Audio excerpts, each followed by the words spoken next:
সম্মানিত সুধী মণ্ডলী, ঈদুল আজহা আমরা উদযাপন করেছি।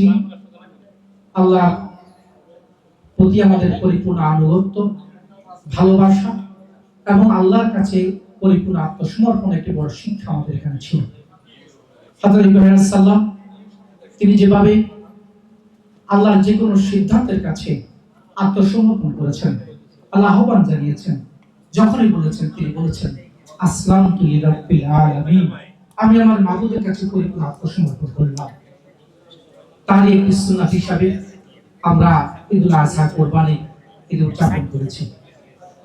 কিন্তু ঈদটাকে যেভাবে পরিপূর্ণভাবে আনন্দঘন করা, সবার কাছে ঈদকে আলো ছড়িয়ে দেওয়া, এটি আসলে সেভাবে করতে পেরেছি কিনা, আমাদের সকল মানুষ সে আনন্দকে ভোগ করতে পেরেছি কিনা, বা আমরা নিরাপত্তার সাথে আমাদের সমস্ত কাজ পরিচালনা করতে পেরেছি কিনা, এটি আমাদের অত্যন্ত চিন্তা এবং ভাবনার বিষয়। কারণ আমরা মনে করি যে যতক্ষণ না পর্যন্ত আল্লাহর বিধান পরিপূর্ণভাবে কায়েম না হবে, কোরআন এবং সুন্নাহর মাধ্যমে যদি রাষ্ট্র পরিচালনা না হয়, ততদিন পর্যন্ত ঈদের আনন্দ মানুষের কাছে সবার কাছে ছড়িয়ে দেওয়া সম্ভব না। এজন্য কবি কাজী নজরুল ইসলাম তিনি বলেছিলেন যে যতদিন না কায়েম হবে খোদার ধরায় তার দিন, কিসের আবার ঈদের খুশি এই অনুষ্ঠান অর্থহীন। আমাদের সামগ্রিক পরিস্থিতি বিবেচনা করে দেখা যাবে এখানে আইন শৃঙ্খলা পরিস্থিতির অবনতি ছিল, যানজট ছিল, যাতায়াত ব্যবস্থা খারাপ ছিল, বাজার ব্যবস্থা খারাপ ছিল, এবং বাজার সিন্ডিকেটের কারণে কোনো কোনো জায়গায় জনগণ আজকে জিম্মি হয়েছিলেন। নাগরিক সুবিধা থেকে আমরা বঞ্চিত হয়েছি।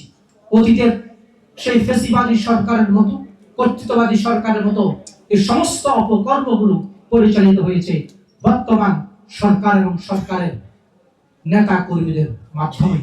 সুতরাং আসুন আজকে আমরা একটি বাসযোগ্য পরিবেশ, বৈষম্যহীন মানবিক পরিবেশকে নিশ্চিত করার জন্য আমরা দলমত নির্বিশেষে সবাই ঐক্যবদ্ধভাবে একটি সুন্দর বাংলাদেশ বিনির্মাণের জন্য আমরা ঐক্যবদ্ধ ভূমিকা পালন করি। আল্লাহ সুবহানাহু ওয়া তাআলা পরিপূর্ণ আত্মসমর্পণের শিক্ষা যে এই কোরবানিতে আল্লাহ আমাদের দিয়েছেন, শিখিয়েছেন, সেভাবেই আমরা আমাদের জীবনযাপনের চেষ্টা করি। আমাদের শ্রদ্ধেয় মেহমানের প্রতি আমরা আবারও কৃতজ্ঞতা প্রকাশ করছি।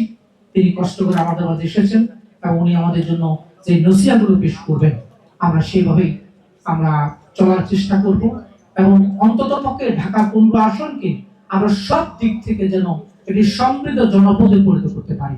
এখানকার সামাজিক অপরাধগুলোকে আমরা নির্মূল করতে পারি।